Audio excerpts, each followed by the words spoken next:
Ladies and gentlemen, do you guys remember the finale of the very first season of the Egg Cup, the first tournament that I hosted on this channel?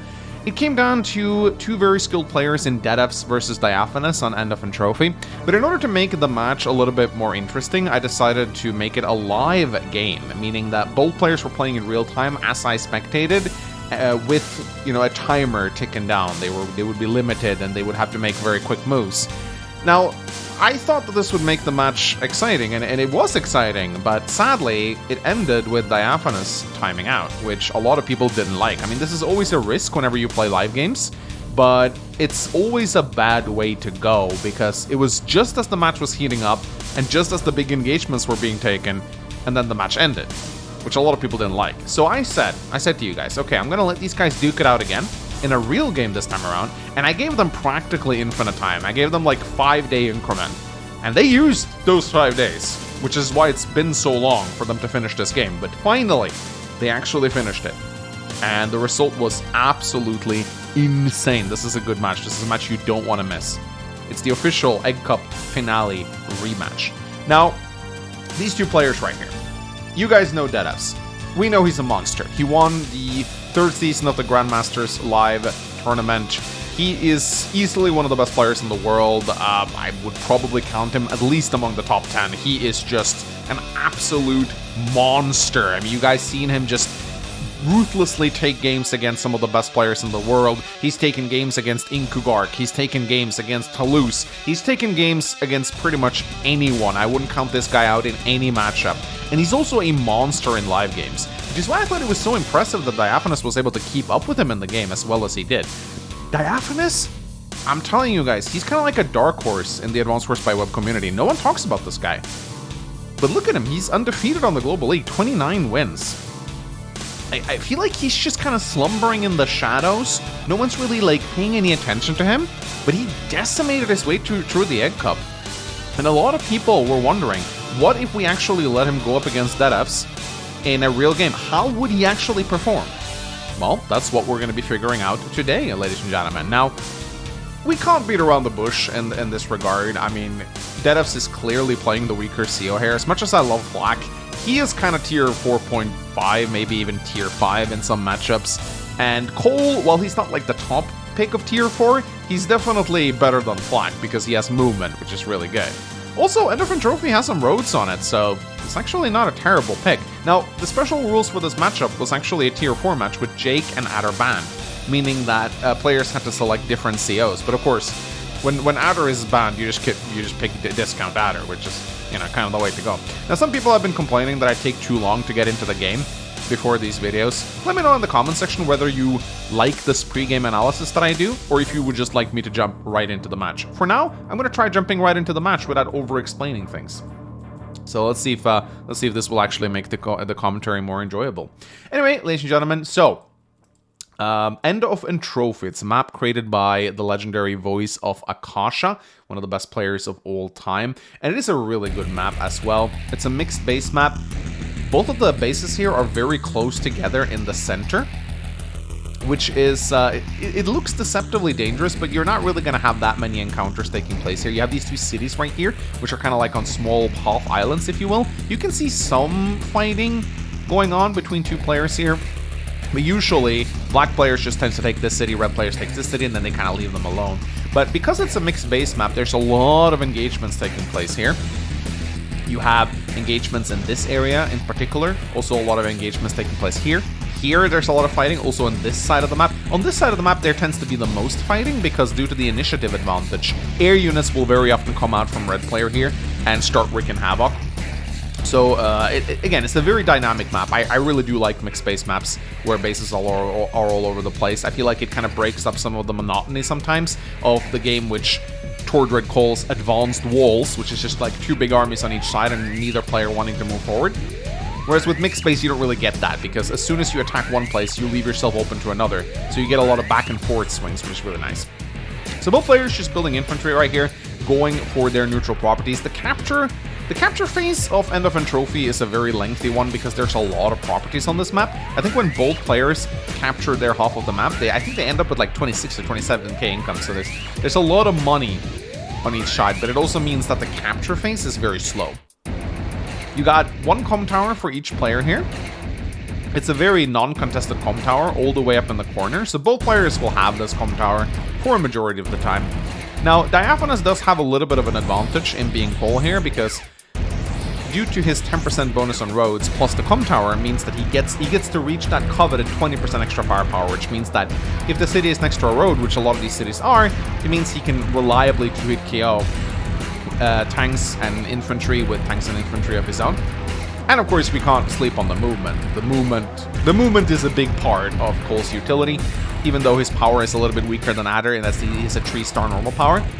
It takes a little bit longer to come in. But Cole's superpower can be pretty nice.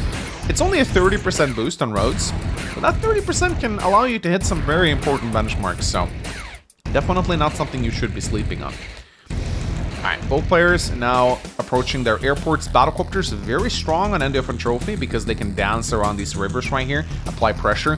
One thing that's very annoying is if you neglect to build anti-air, you can suddenly have battlecopters attacking your base. And then if your opponent also has tanks, they can start hitting your anti-air as they come out. So you have to be very proactive.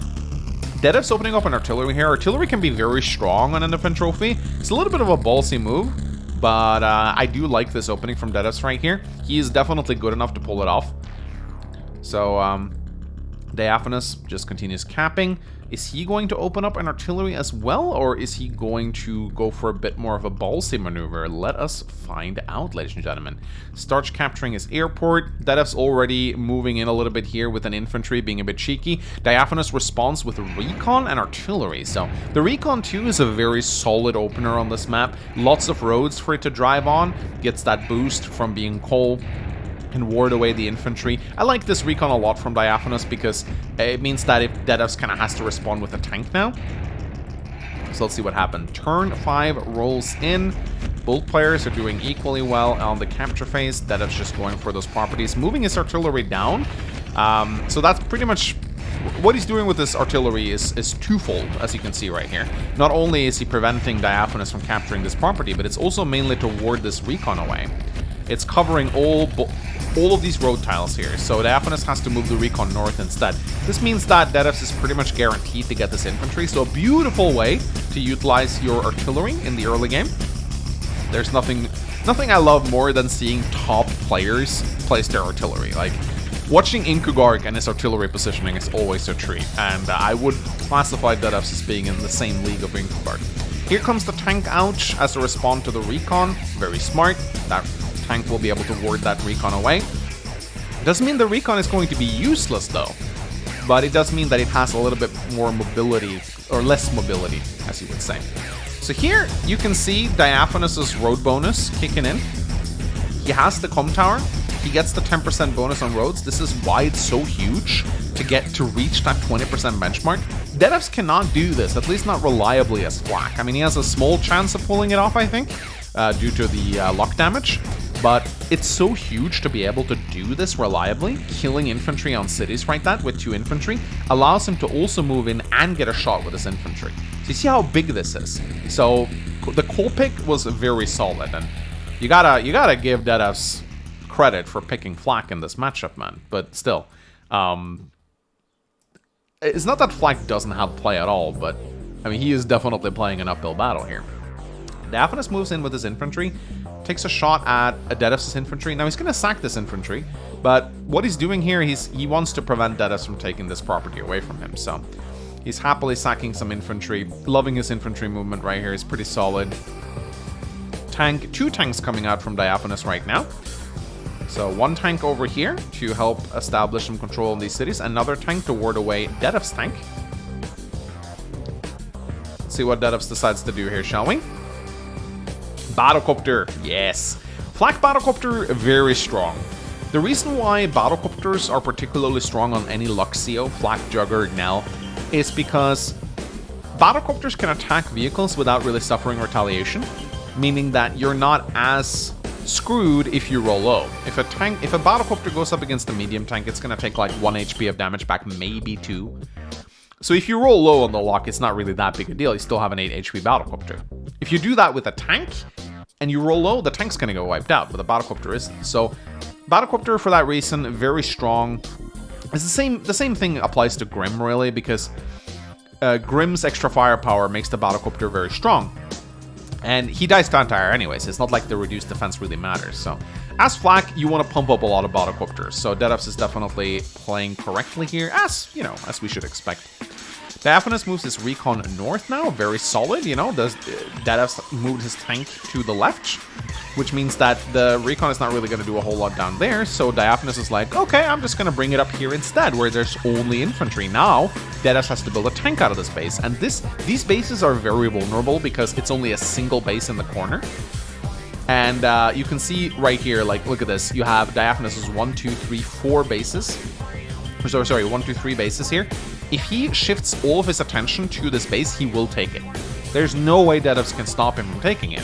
But of course, that means Deadefs can attack other spots on the map. As with mixed base maps, you apply pressure one place, you're going to open yourself up in other places. So here, Diaphanous is moving his artillery forward, loving this positioning, it's really good. Yes, Deadefs can attack with the infantry, but it's not worth it. These two mountains are also kind of pivotal. You can place infantry here to kind of guard these cities. It's very hard to dislodge infantry from mountains due to their defense. Now Diaphanous is coming in with some infantry engagements of his own. But Deadefs has 2 tanks in the area, so if Diaphanous is not careful, he's going to have all of these infantry wiped out. Battlecopter coming out from Diaphanous on the right side here. Very solid play, threatens the artillery, threatens a bunch of infantry, forces anti-air out of Deadefs, and Diaphanous has a tank in the area as well. So far, both players are just playing this very solidly. Very impressed with Diaphanous. He's showing such remarkable understanding of the game. His positioning is really good. Now Deadefs is switching both of his tanks to the left flank together with his Battlecopter. This is a very scary attack, because even if Diaphanous brings in, like, he can only bring in a single anti-air per turn here from this single base. And what is that single anti-air going to do against 2 tanks? So Deadefs is pretty much going to wipe out this entire area.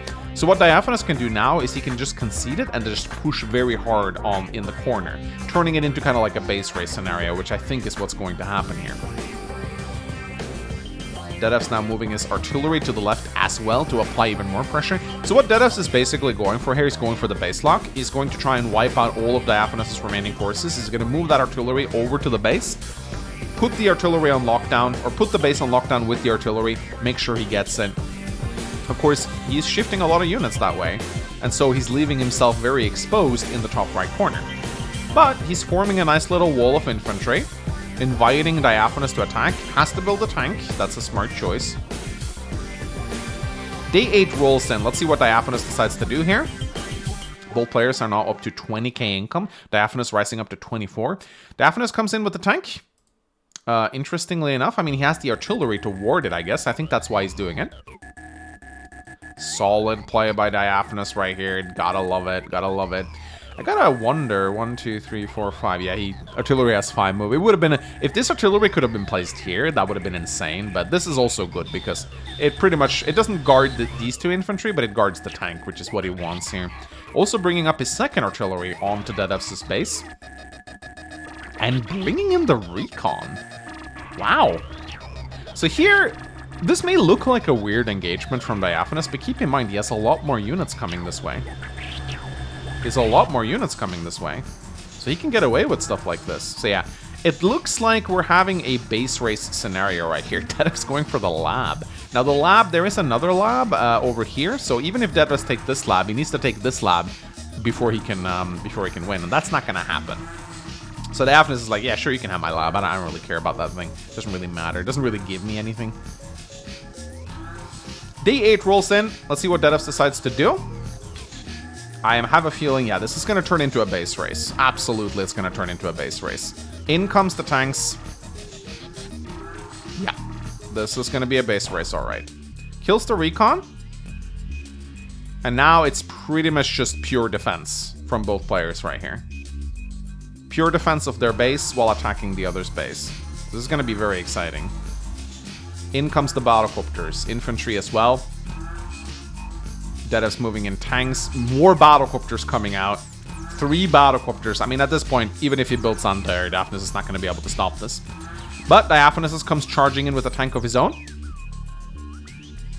And you can see the problem right here. If only he had an extra unit to follow this up with, this would have been such a good attack. Sadly, he just doesn't have it, which means the Dead Elves can build on it. But he has 2 artillery coming in to lock down this base. So this base is on borrowed time. I'd say Diaphanous' attack is better than Dead Elves' right now.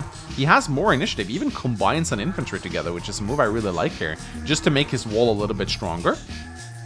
But he has to be a little bit careful. Dead Elves has a lot of infantry in this area. And like, these infantry can stay around and be very annoying to Diaphanous' infantry force, which prevents him from taking the city. So that's nice. Diaphanous comes out with an anti-air here on this side. He needs to get this anti-air over to this airport and lock it down. This is a very strong thing to do on End of Entropy because the airport is very exposed. And considering he has a movement power, he can place the anti-air just 1 away from the airport, pop that forced march, and then he can kill whatever comes out of it, essentially locking the airport down for good. Dead Elves' turn. It's time for him to attack. Will he get the luck roll? He did get the luck roll. This is so dangerous with Flak because you never know how that luck roll is going to turn out. So now you can see Dead Elves has the artillery lock in position. Battlecopter coming in as well. And more infantry advancing forward right here. There we go. And it looks like Dead Elves is actually having a bit of an initiative advantage here in this base race. I mean, he's almost got this on lockdown. He has his artillery in place. Diaphanous does not, as of yet. He only has 1 full HP tank, which is... He probably wished he had more. He actually attacks the anti-air with the battlecopter, which is a nice move. Does not move the artillery forward? I'm not sure if I like that. Sure, you gotta kill the infantry, but you also really... like. Far be it from me to question a player much better than I am, but I personally would not have attacked with this artillery. I would have moved this artillery over here, and I would have moved the other artillery like maybe... Yeah, I think I would have 1, 2, 3, 4, 5. I think I would have moved 1 artillery over here and the other here, because as much as it's nice to get rid of these infantry, it's just the base lock is more important, because Dead Elves can just kill this and build another anti-air, which is a big problem for Diaphanous, so I don't know if I like this. But let's see. I mean, he does surround the tank, which is nice. So, yeah, actually, maybe it isn't. I take back what I said. Diaphanous is clearly much better than me. I shouldn't question him, but yeah, never mind. I retract my state. Independent fact checkers dispute this claim. All right. So now, Diaphanous is doing very good in terms of capping this base right here, which is nice. Day 10 rolls in. And now Dead Elves is going ham on the base, but he's not quite able to base lock Diaphanous, which means Diaphanous can get another unit out. The big question, though, is... Should he? Should he build another unit? It's difficult to say, because... It's a lot of investment. Like, it could be like a mega tank. Nah, he really should be building a mega tank, but he could, in theory, build a mega tank to prevent Dead Elves from taking that base. Because mega tanks just don't take damage from Artie, especially not when they have 3 defense. But as you can see right here, Dead Elves moving in with a lot of infantry on the right flank right here, and this is scary. Diaphanous only has anti-air. He needs to build like a recon or something to ward this away. Dead Elves continuing to pump up battlecopters and tanks. Day 11 comes in. Diaphanous decides to finish up many of the units around the area. He will get that base as well. And he's looking pretty good right now. He's looking very good, even has a small attack. Both players are really mirroring each other's playstyles right now. Like, as Dead Elves is attacking here, Diaphanous is attacking here. As Dead Elves is attacking here, Diaphanous is attacking over here. But there is a big difference. I feel like Diaphanous has a scarier attack on Dead Elves' base side compared... Like, Dead Elves only has infantry and, like, 1 tank. Diaphanous has 2 artillery and a bunch of tanks and anti-air coming in here. So, I'm liking Diaphanous' attack more than Dead Elves in this position. Neither player has popped their powers yet. They're sitting on them as of now, waiting for that perfect moment to pop it, showing a lot of restraint. Rocket from Diaphanous, my goodness, that is a ballsy maneuver, but I like it. He has the wall to justify the rocket. The rocket will be able to lock the base down. So this is pretty solid. But yeah, Diaphanous only builds an infantry on his base because he knows it's going to get taken anyway. But right now, he has a very valuable thing over Dead Elves, and that is initiative. He has about 1 extra turn of initiative over Dead Elves. Of course, that doesn't mean Dead Elves is going to let up. He's moving in pretty hard now with a lot of infantry, and he's going to start shifting his forces by the base over as well. So this is going to get very intense. Both players are still tied in income. Dedis has a big unit lead, but he also has a lot of damaged units. So I don't know how much that's going to help him.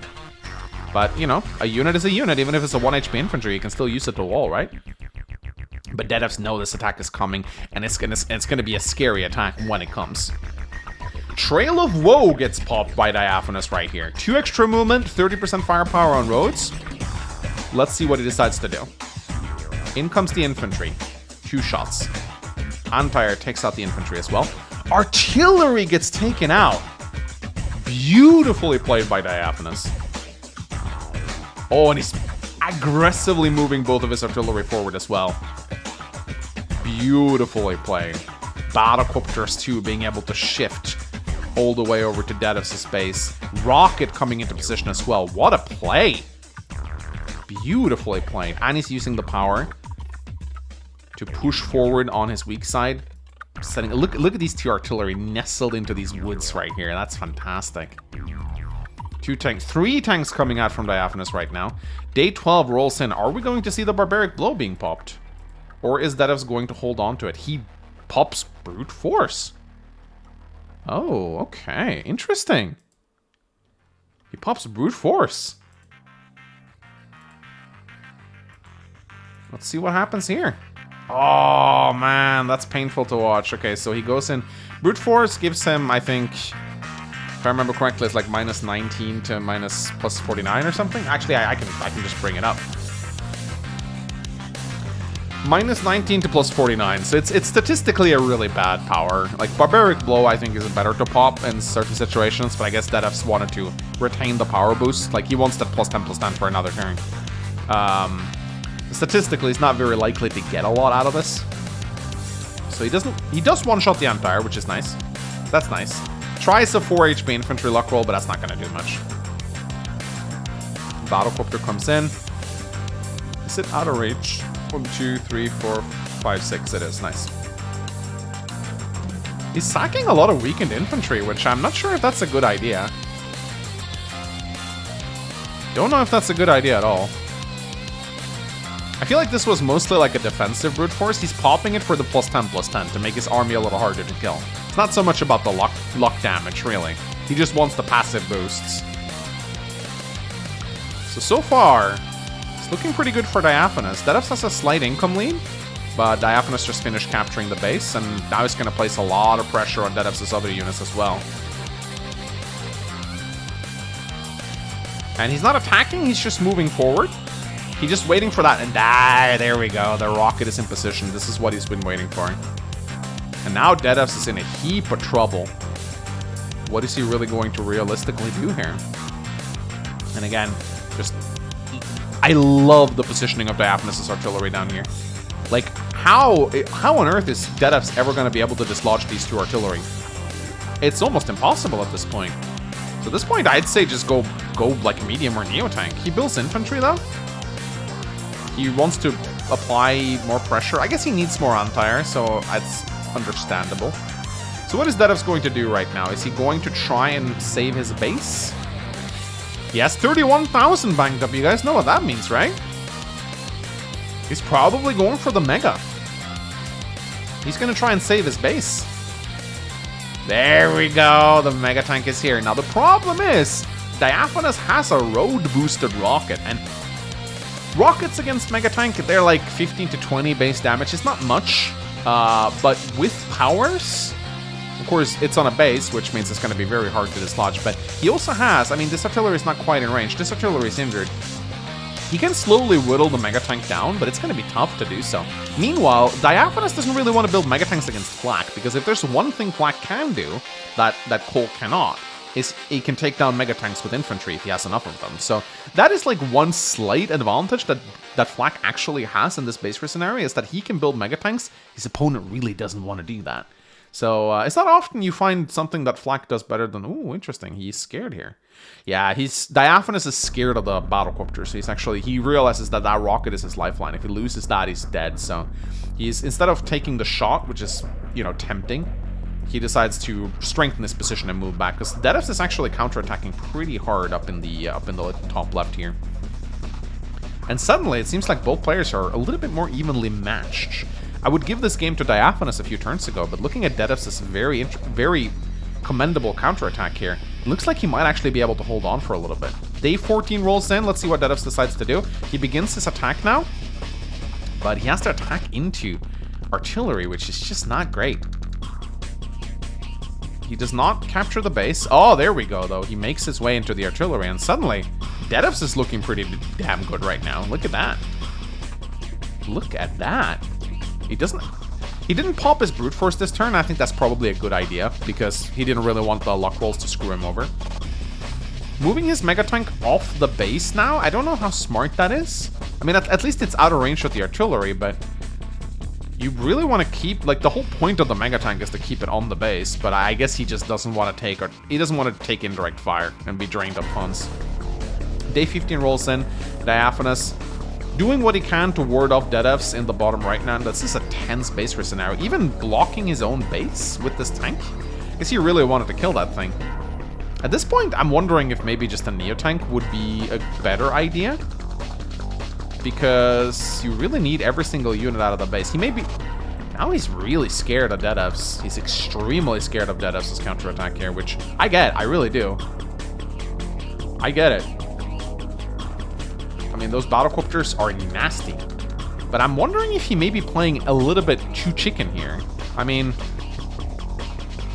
we'll see. Dedevs now feeling pretty confident in himself, moving the Mega Tank, and the Brute Force gets popped again, ladies and gentlemen. Let's see if he has any luck. Pretty shit roll with the infantry. Here comes the battlecopter. Another mediocre roll. Mediocre roll. Decent roll.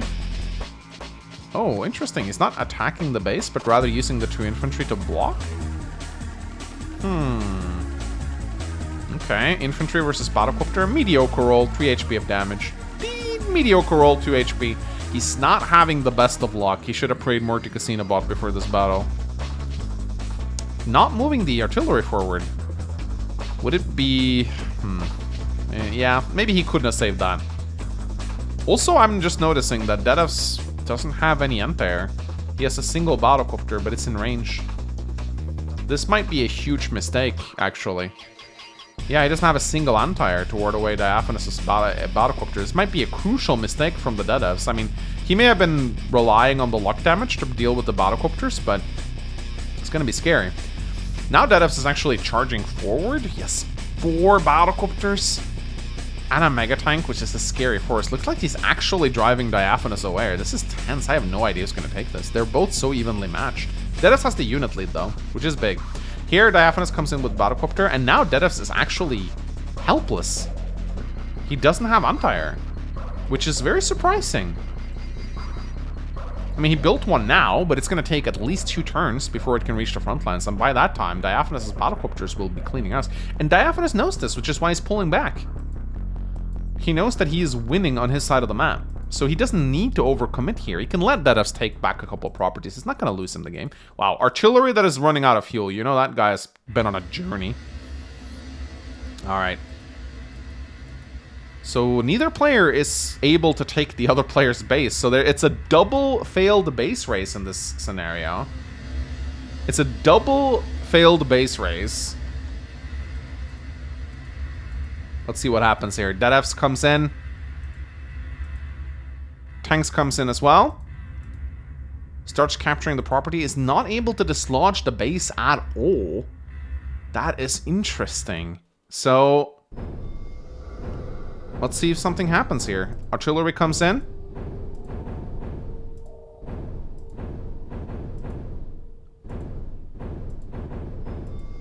That brute force is not ready, but Diaphanous has a trail of woe, which is looking very scary. Look at that. 3 anti-air.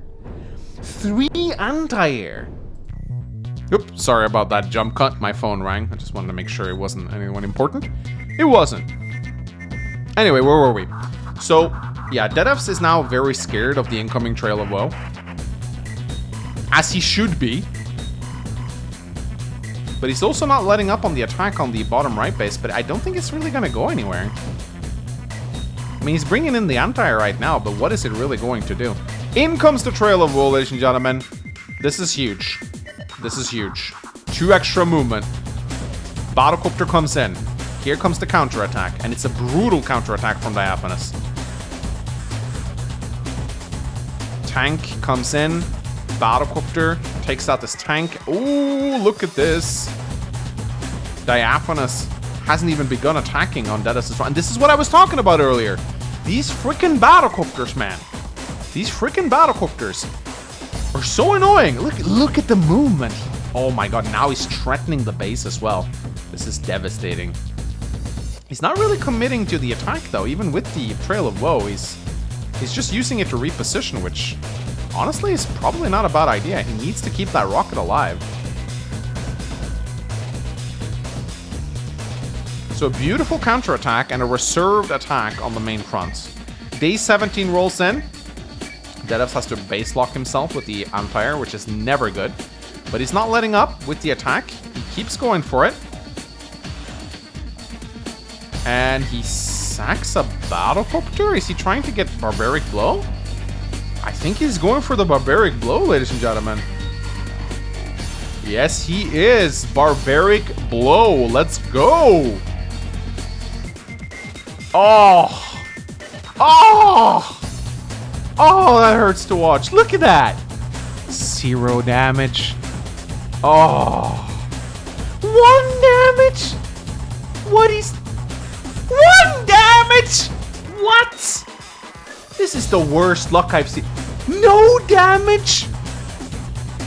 Oh, no. Ain't only a... Oh, he doesn't break true. He doesn't break true. Okay, get some good rolls here, at least. But it's not good enough. He needs to reach that damn rocket. Oh, man, Dedos beating himself up so hard right now. Oh, that is... Oh, he just resigns. He needs to rage quit, ladies. Wow. Wow. Well. Well, that was a match. I really don't... I don't even know what to say here. I feel like Dedos just lost because he was flat here. I mean, both players were playing really well. Like, Diaphanous is super impressive, man. I'm telling you, like, people are sleeping on Diaphanous. Not with, like, they're sleeping on top of him, just snoring. This guy has some serious talent, and no one's talking about him. I expect great things. He's in the Master League right now. He's playing in Star Flash. It's a rough opponent in round 1, but I'm expecting good things out of him, man. Even though Dedos is playing as Black, it's still really hard to beat Dedos. Okay, Dedos is still one of the best players in the world. So it's an impressive victory, although that is a sad way to go.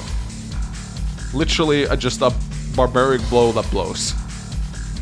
But let me know if you enjoyed this rematch, guys. It was a treat watching these players play against each other. It's kind of sad to think that if they had actually been allowed to play this match as the finale, then Diaphanous actually would have won the Egg Cup. It's how life is, you know? You lose some, you win some. Anyway, ladies and gentlemen, hope you guys enjoyed this replay commentary. My name is Kangs. And I shall see you guys next time. Bye-bye!